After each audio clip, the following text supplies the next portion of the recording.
Salve nação Coritiba 2, Atlético Mineiro 0.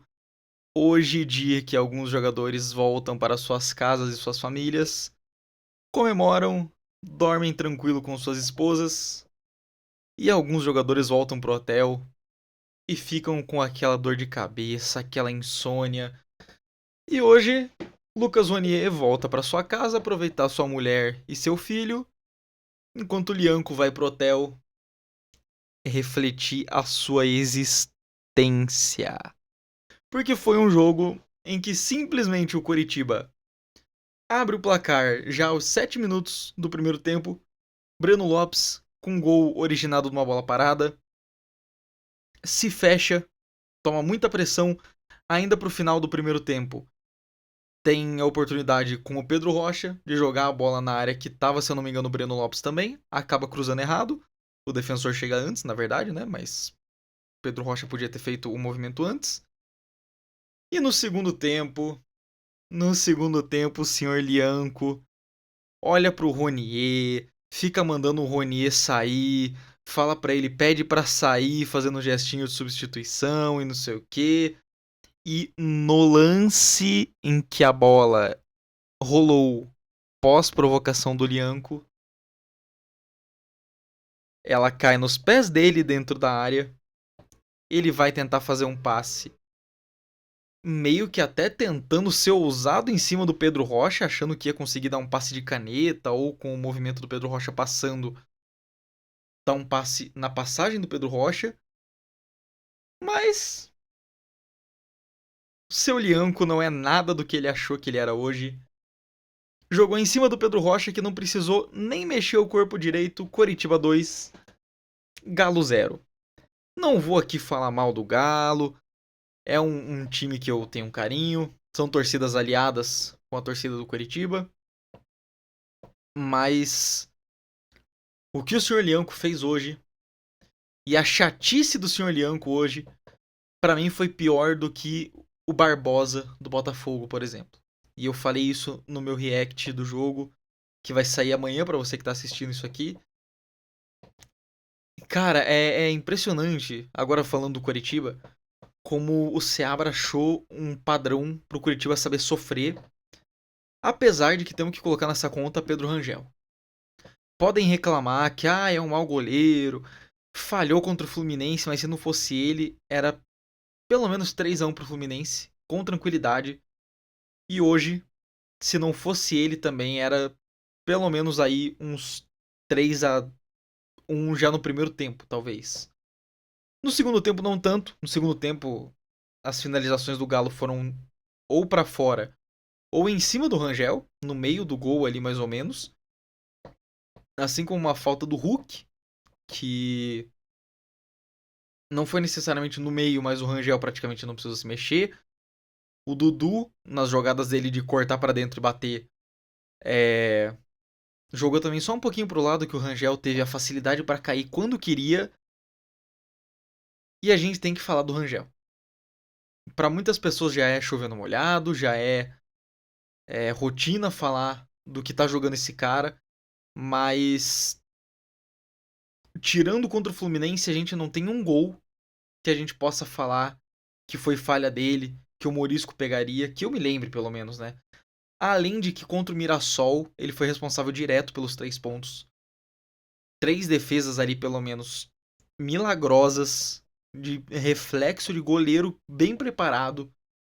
Muitos goleiros da Série A não têm esse preparo, e o Rangel teve contra o Mirassol, teve a capacidade hoje, em um lance que ele fez a defesa e espalmou pro lado, e no rebote ele soube fazer o X, tanto para não ser um gol meio cruzado ali da linha de fundo, quanto talvez um cruzamento. Se eu não me engano, o Jaci também foi no lance, mas entrou errado no carrinho e a bola acabou passando. Teve que o Rangel, na posição do X, dar conta do recado. Uma bola na trave que passou diretamente pela defesa dele. E pra mim é o nome da partida de hoje. Eu não consigo escolher um outro jogador para dar esse mérito individual que não o Pedro Rangel.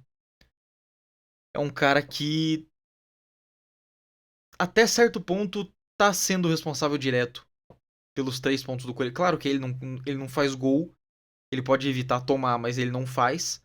Hoje tivemos de novo a estrela do Breno Lopes, que ali numa bola meio esquisita na cobrança do escanteio, teve a qualidade para levantar a perna e bater meio coladinho do pé, jogando para dentro do gol. Um recurso que talvez alguns jogadores tentariam jogar com a esquerda e poderiam furar por não ser a perna boa, enfim. Não foi nada muito difícil, mas para um jogador no nível do Breno Lopes é o que se espera, né? Afinal, a maior contratação da história do clube. E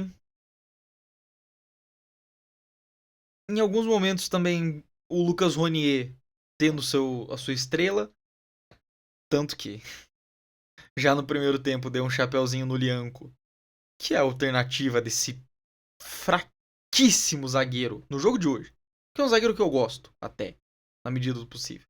Mas no jogo de hoje, fraquíssimo, teve que parar na falta. Depois ainda, pô, esse Lianco pra mim ele foi o personagem do jogo, cara. Tentou ir pra área, errou todas as finalizações que tentou. Acabou ajudando o Pedro Rangel a não cair firme no chão, mas no lance em que ele segurou o Rangel no ar e depois ele mesmo jogou o Rangel no chão. E tudo bem, se eu não me engano, o árbitro marcou a falta, mas ficou por isso mesmo.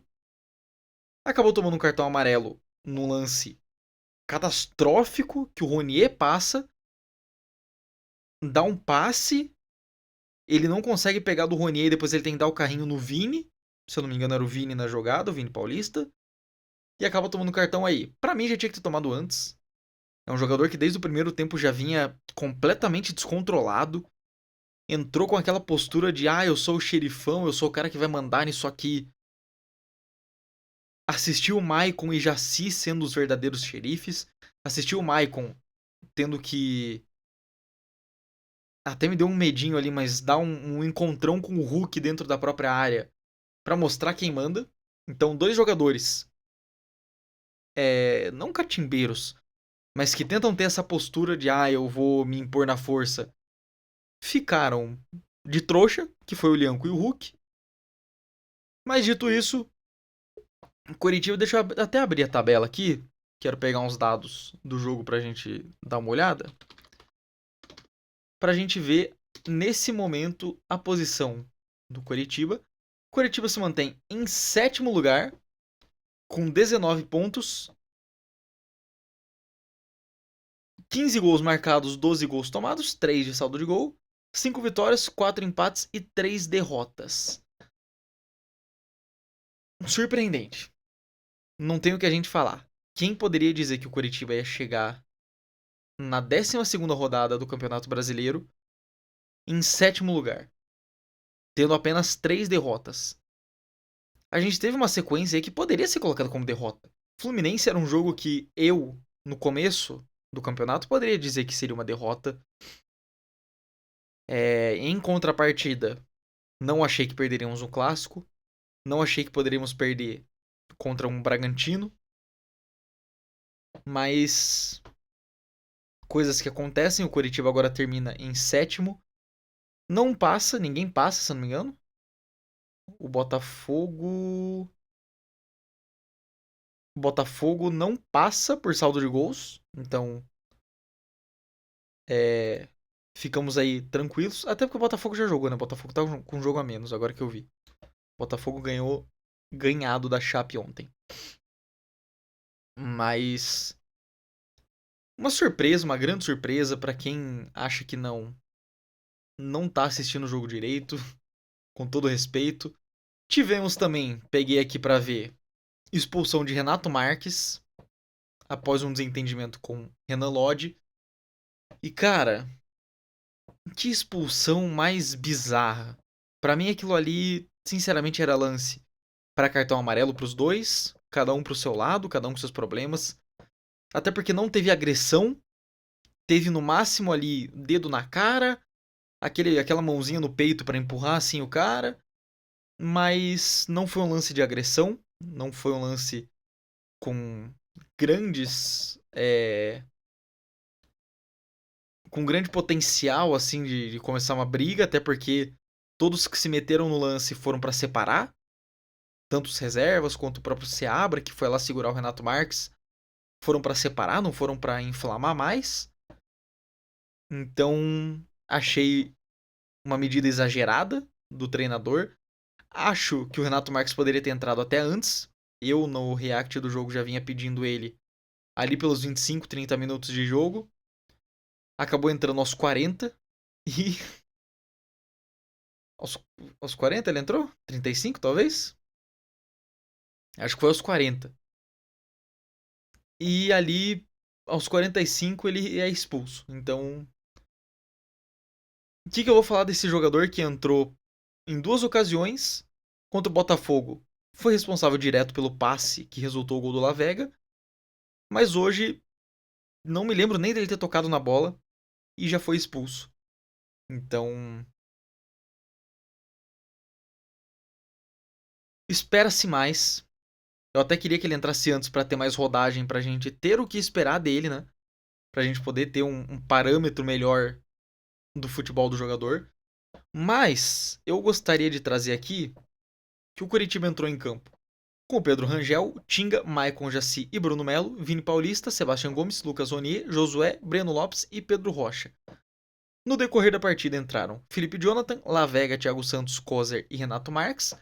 Thiago Santos, que também ainda não se provou, inclusive entrou hoje só pra arranjar briga, só pra ficar discutindo com o professor, e tomou um cartão amarelo, ao meu ver até bem aplicado, por ser chato pra um caralho. Então, uma pena aí, né, Thiago Santos? Não se provou, cada um com seus problemas, e você já não esperava nada. Então, tá entregando menos do que se esperava, mas eu já não esperava muita coisa. Renato Marques, ele entra aos 86 e aos 90 ele é expulso. Ele ficou 4 minutos em campo. Entrou junto com o Kozer, zagueiro firme, que dispensa comentários. Pra mim, em muitos momentos até eu prefiro ele do que o Maicon. Hoje o Maicon foi um zagueiro que não teve problema nenhum, então não tenho o que reclamar do Maicon. Nem do Kozer, nem do Jaci. Lavega entrou relativamente apagado. Não conseguiu jogar muito porque ele entrou já com o Coritiba, entrando com o Thiago Santos e querendo jogar com 3 zagueiros. Então, serviu como um escape, só que esse escape a bola não estava chegando. E o Felipe Jonathan que entrou no primeiro tempo ainda, né, pra falar a verdade. Eu acabei falando que veio no segundo tempo. Ele entrou no primeiro tempo. Tinha esquecido dessa informação. Gols marcados pelo Breno Lopes e Pedro Rocha. Graças ao queridíssimo Lianco, né? Gosto de mencionar isso. E estatísticas do jogo é uma coisa assustadora. O Coritiba. Aqui é dados do Google, tá? Deixa eu ver se no SofaScore eu consigo dados melhores. Porque na transmissão pareceu que os dados eram outros. Mas. Coritiba Atlético Mineiro. Estatísticas. Ah, tá certo então os dados do Google com os do SofaScore, pelo que parece. Coritiba deu 2 chutes a gol contra 25 da equipe do Atlético. Aliás, chutes a gol foram 2 do Coritiba e 8 da equipe do Atlético. Esses que mérito completamente do Rangel. E eu me enrolei nessa fala agora, mas completamente do Rangel. Posse de bola geral, 75% da equipe do Atlético contra 25% da equipe do Coritiba. O Atlético tocou a bola 651 vezes, o Coritiba 210. Assustador. Assustador. Eu tomei meio por padrão que o Coritiba faz mais de 300 passes por jogo. Fez 210. E com uma precisão de 74% contra 92% do Galo. Então o Galo deu mais passes e acertou mais. Naturalmente, se você tentar mais, você tá sujeito a errar mais e a acertar mais. Mas eu consideraria errar mais, mas Se a gente olhar friamente, foi aquela posse de bola e aquela troca de passes do Galo tentando furar a defesa do Coritiba, tocando a bola na entrada da área, na frente dos zagueiros, ali na frente dos volantes. Um toque de bola meio sem objetividade, como a gente já viu no próprio Coritiba com outros treinadores, né? 3 impedimentos para o Coritiba, 1 para o Galo e 2 escanteios do Coritiba, 8 para o Galo, sendo um deles o gol do Coritiba. Eu não sei muito mais o que comentar sobre esse jogo, porque, como eu falei, em méritos individuais, para mim o Rangel é o único que tenho que comentar. Devemos destacar o Breno Lopes, bem posicionado, teve o recurso ali para bater da maneira que dava e não de tentar de um jeito mais fácil que poderia acabar errando, talvez, levando ele para a perna esquerda e afins, né? Lianco vai chorar lembrando de Lucas Ronier e de Pedro Rocha.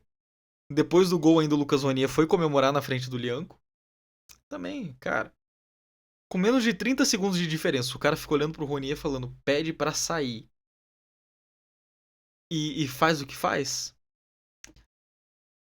Como já dizia Giovanni Piccolomo, que jogou no Curitiba em 2019, antes chora a mãe dos caras do que a nossa. Então, ele que chore lá na caminha do hotel, Lucas Ronier que fique muito feliz com a família, o carro buzinando um coxa doido aqui na janela, adorei. Surpresa, durante o pós-jogo. Mas agora, no meio de semana, o Curitiba enfrenta o Santos pela Copa do Brasil. E jogo que ou vai ser um grande jogo ou vai ser um jogo horrível. Não consigo ver um meio termo disso. Um jogo morno ou coisa do tipo. Tem potencial para ser ou um grande jogo ou isso, né? Um 0-0 meio magro. 1-1, talvez sem muitos méritos.